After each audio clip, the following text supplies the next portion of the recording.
Kebakaran hebat melanda sebuah mobil Daihatsu Xenia berwarna putih dengan nomor polisi DK1097UV pada Selasa pagi 21 Januari di kawasan X Hardis Nusa Dua.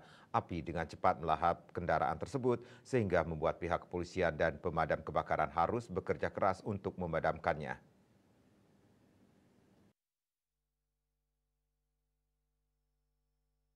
Kapolsek Kuta Selatan Kompol Igusti Ngurah Yudhistira SHMH bersama beberapa personel turun langsung ke lokasi kejadian untuk membantu memadamkan api.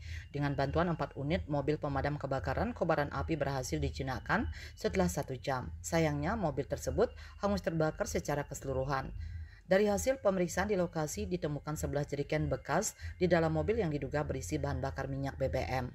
Dugaan sementara mobil tersebut tengah mengangkut BBM sehingga membuat proses pemadaman api semakin sulit. Kapolsek Kuta Selatan mengimbau masyarakat untuk tidak membawa BBM dalam wadah yang tidak sesuai standar, mengingat bahan bakar merupakan zat yang sangat mudah terbakar dan dapat menimbulkan bahaya besar. Selain itu, tindakan tersebut juga dapat dikenakan sanksi hukum sesuai peraturan perundang-undangan yang berlaku.